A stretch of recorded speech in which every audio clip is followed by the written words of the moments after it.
If my face cam stops halfway through this video, I'm very sorry, but I'm recording my face cam in a different way from usually. Usually I would have my camera hooked up through my capture card into my PC and use that as a webcam, pretty much.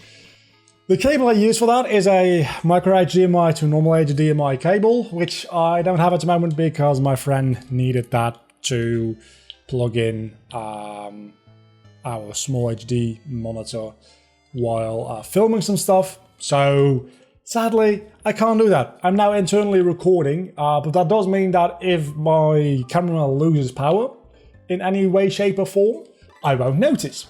And the camera also can only record up to about 30 minutes at a time. That is assuming it does not overheat, which it might because it's been a fairly, at least warm day today. Also, my rival is named Dominic. We'll get into that in a minute. So that might happen. If my face cam just ends, that is why. Just want to start this episode by explaining that.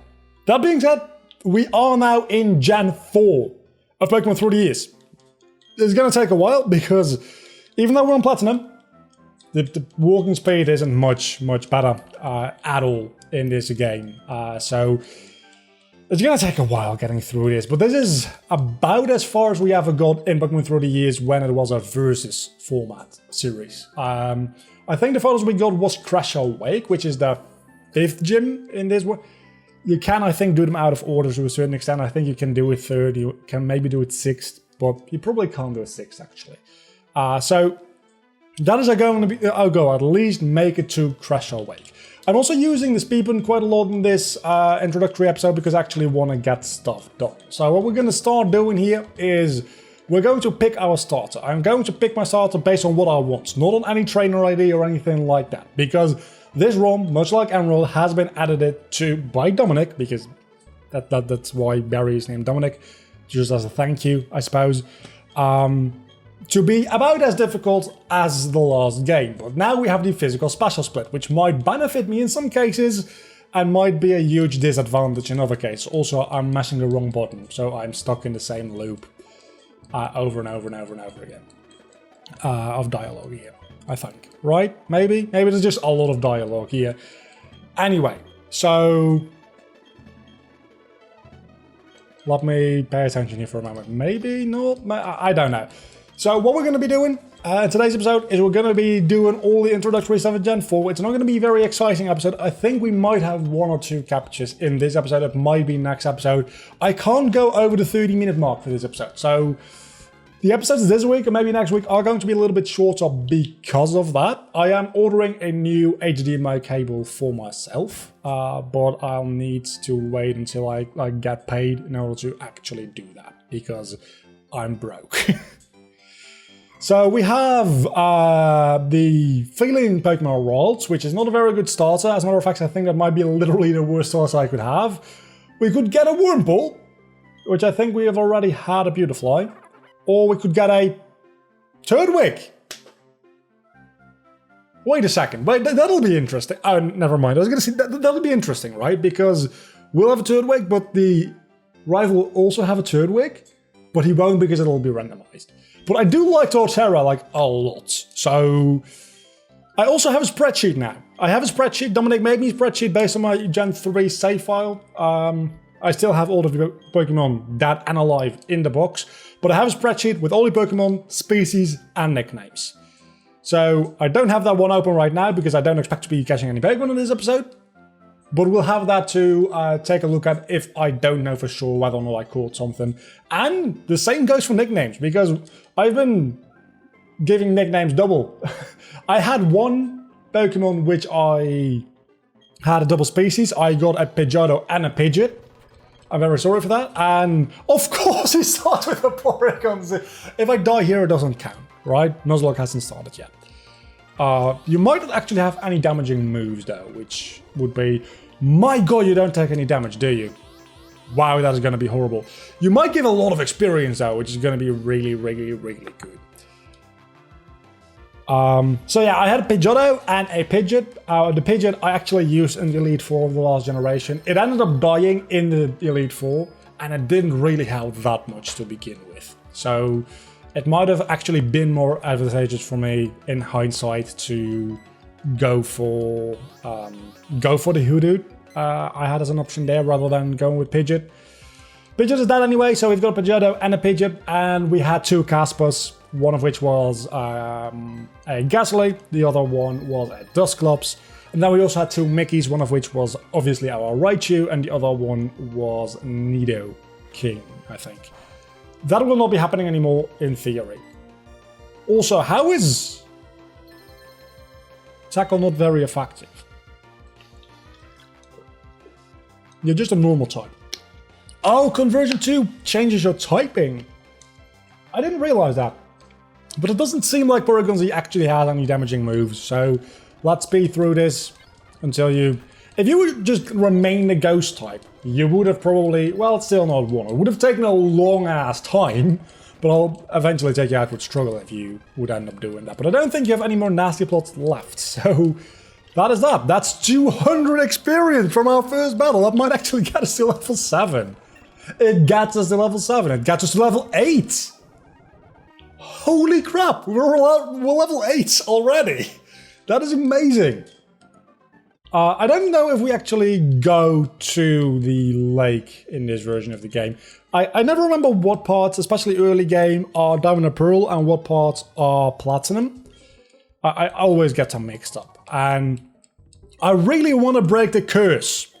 The curse this channel's always had, and that is whenever I do Pokemon Platinum, which has been quite a few times, honestly, I've either died on very, very early, like before the 2nd gym, we are going to the lake, okay, that's good to know, or I make it roughly to the Distortion World and end up dying just before or just inside the Distortion World. I don't think a single series on this channel has ever made it past the Distortion World. I don't think it's happened. I think only 1 or maybe 2 of them have even made it into the Distortion World. But there's something about the Distortion World that always ends up... It's a Cyrus fight, obviously. It's a very, very brutal fight, and it isn't going to be made any easier in this, because I do believe Cyrus fights is one of the fights that has been made more difficult. Also, there's a lot of hair in my face. I did plan to talk about like a lot of philosophical mumbo-jumbo in this episode. I don't think we're going to get to that. So I'll note down those topics for the next couple of episodes, because I've got a lot of stuff to talk about, because I haven't recorded any Pokemon in like... Well, I've recorded Pokemon, but not Pokemon without being gameplay commentary related, right? Because we had the Steven episode, which was amazingly fun, by the way, having a premiere with all of you. So I'm probably going to do that again for the fight against Acreus, maybe? Or the Elite Four for this generation. I don't know which one. Because the end goal for this generation is catching whatever Acreus turns into. But that's not going to be a very exciting episode, most likely. Not a very dangerous one, at any rate. So that's probably just going to be a bonus episode after the real final episode of the generation, which is going to be Elite Four. That's probably going to be another premiere. And then I kind of want to make the end of every single generation a YouTube premiere, because that was a lot of fun. And the end of a generation like that will only happen like every month and a half to 2 months, right? Because this is now, well, maybe a little bit more frequently. This is episode 66, I think. And with 3 episodes per week, which we've been consistently doing, that means we've been going on for 22 weeks now. And we're at the start of Gen 4. So that on average, I know it doesn't work that easily, but on average, that means every generation took about like 10 or so? No, not 10 or so episodes. Wait, that doesn't make any sense. Oh, I have to divide it by 3. About 7 episodes on average? That doesn't make any sense. Oh no, wait a second. 7 weeks. So that's about every 2 months. Every generation took about 22. There's 3 generations. That's what the math was doing with me. I was getting confused because I was dividing by 3, but 3 is both the number of generations we've done and the number of episodes per week. So I was confused there for a moment. So about every 6, 7, 8 weeks, we'd have to start a new generation. And with that and the previous generation, and do a YouTube premiere. And I think that'll be a lot of fun. And honestly, with the growth the channel's been having, maybe by the end of Gen 4, there will be more people watching. It was a lot of fun having like 3, 4, 5 people around for the premiere. Maybe the next premiere we'll have about like 10 people. Would be fun. We'll see. I'm gonna call you... I don't know why, but I'm gonna call you Gellert. Just because I've been doing a lot of like mindless work. For anybody who's like in the know a little bit about visual effects and like things like that. I'm very sorry, I just got a text that might have made a notification on my PC as well. Forgot to turn that off. I've been rotoscoping for the past 3 fucking weeks. It's been horrible. But as you probably know if you know what that is, and it is cutting out a subject, a moving subject generally speaking, frame by frame. It's really tedious, and I've been trying to rotoscope a moving human being, which is absolute hell, and it's only a minute worth of footage, and I've been doing this pretty much like between like 5 and 8 hours a day, aside from other jobs that I'm also doing, every day without fail. I've taken 1 day off. And at that day, it was a Saturday, I only did 3 hours of work on it, right? So it's been mind-numbingly annoying to deal with. And as such, I've been listening to a lot of podcasts and a lot of like just YouTube videos, because that's what I do while I'm working on something that's purely visual. I don't need to do any audio editing on. I end up listening to YouTube videos. And one of the channels I've been watching quite a lot of has been the Super Carlin Brothers and their content on Harry Potter. That being Harry Potter, but also Fantastic Beasts related stuff. And as such, the name Gellert Grindelwald has been stuck in my head quite a lot. So that is why our Turtwig is now called Gellert. Because that is the name of the main antagonist of the Fantastic Beasts films, and a not insignificant character in the last Harry Potter book itself. If you haven't read Harry Potter, this doesn't make any sense to you. There's no reason that Turtwig is related to this dude. It's just the name that's been on my mind.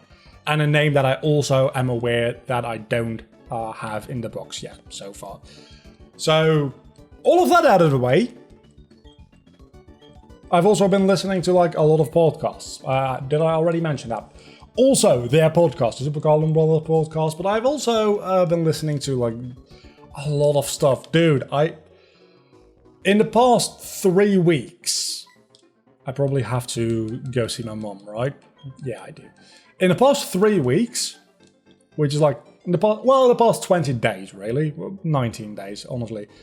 I've probably done about like, let me do some real quick math, right? Because that would be about like 150, 160 hours of work, something like that. Definitely the first 2 weeks I've been at the rotoscoping project, I worked for like between 8 and 11 hours a day. 7 days a week.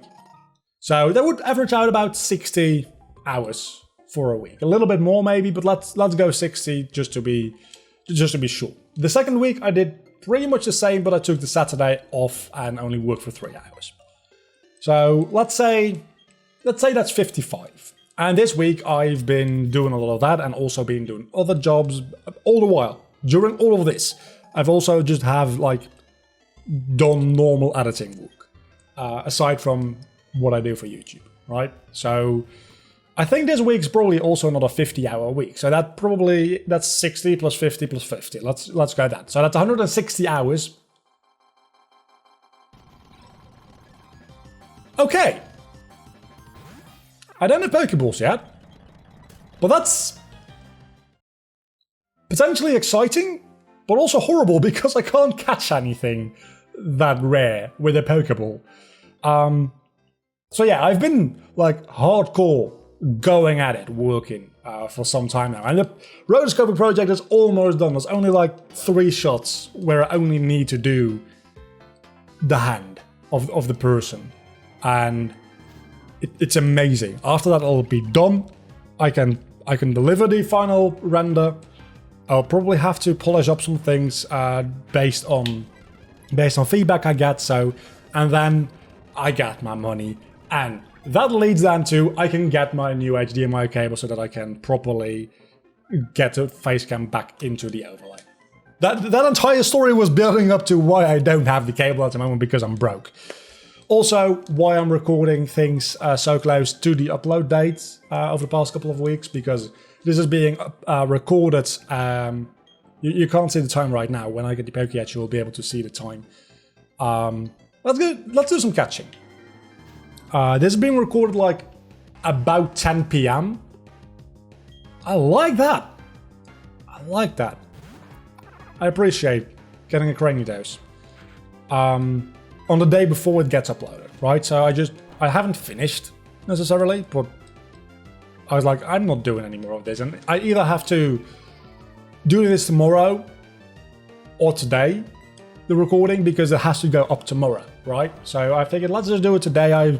My hand is a little bit cramped because, as you can imagine, I am like holding my mouse the entire time, and it gets a little bit cramped because it's not a very, let's not kill it. It's not a very ergonomic mouse whatsoever. I only have 5 Pokeballs. I probably should have tried to buy a couple of more. Maybe I can even already get Dusk Balls. I don't know that you can this early in the game. I mean, I am recording this at night, so that wouldn't be bad to have. This is my first encounter for the generation, and we didn't get it. So fuck you. You're just gonna die. Let's see if I can get some more balls. That was my first encounter, a Cranidos. Very promising. Didn't actually get it. Let's see. We can only get Pokeballs. Let's get 10 and hope, for the love of God, that we do not run into that. What's in my mouth? For the love of God, hope that we do not again run into that Uxie, because... Do you say Uxie or Uxie? I've heard people say Uxie, which is really just makes my skin crawl. I know I talk about wrong pronunciations and there's no such thing as a... Oh no! My encounter for this round is a Ditto. That's so bad. Oh no. Oh, I don't like that. I do not like that. I'm still gonna try and catch it, but we need all of the Pokemon we can get going against the first gym. We got that Ditto, but man, I don't want it. I'm gonna probably switch it out for another Pokemon in the box, because it's a highly specific use case with Ditto. Actually, I can get one more Pokemon. We can go back to the lake. I know there's another Uxie here. It probably isn't a bad place for grinding, honestly, against Uxie. Even though it's just a...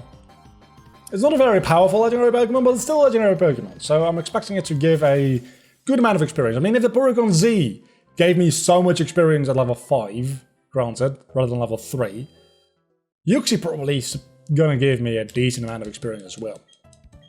But yeah, I think we're going to catch one more Pokemon at the... What is it? Verity Lake? I never can remember which lake is which one. Lake Acuity is the one up north, right? I think this is Lake Verity? Is it? It is! Verity! Okay. We can catch a Pokemon here as well. It's a Coughing. Let me go check the spreadsheet!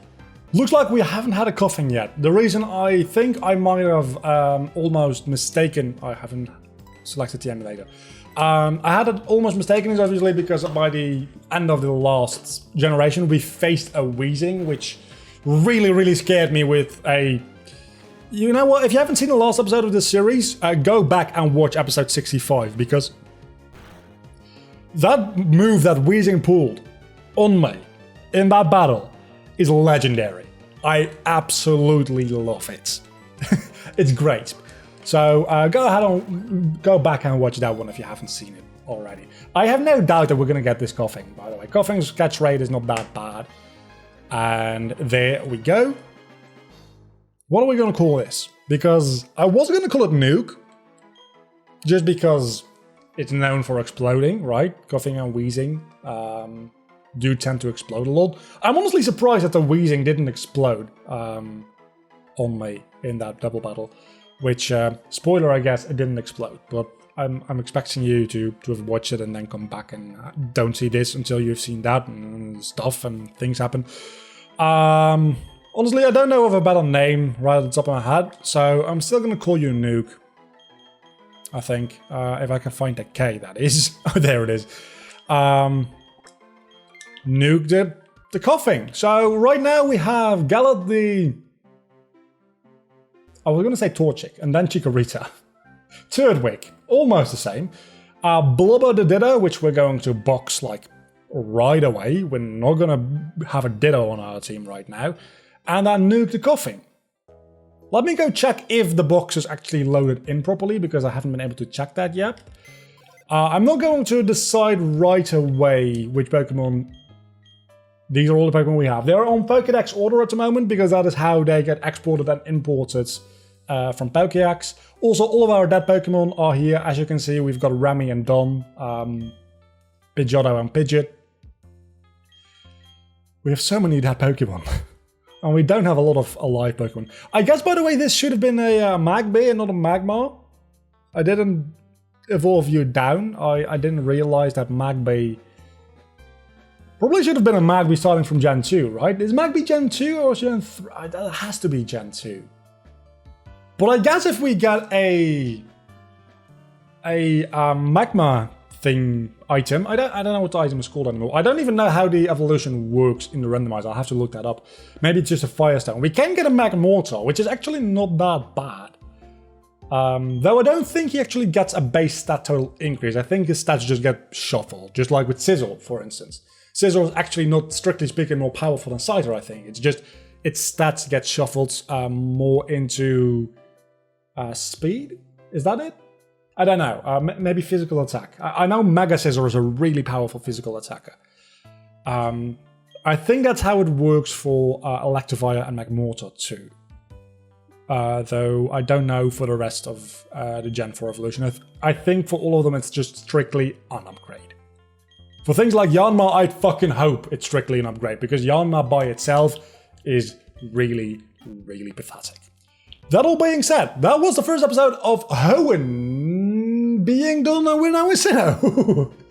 I've been with 3 years. Thank you so much for watching this a little bit shorter episode. Next episode, we're going to go up to Jubilife City and get some more Pokemon and take on our rival for the first time properly. Because that fight against Porygon Z didn't really count. Maybe we're not going to do that next time yet. Maybe we'll do some grinding between next episode and the one after that, since all of the episodes are going to be closer to 20 than 30 minutes. I don't know, we'll see. Until then, I'm a vlogger, you've been awesome, as always. Bye. Oh, also, my webcam, the aspect ratio is a lot, like, wider because of the whole layout. I needed to find real estate, so it's not square anymore. I've got space.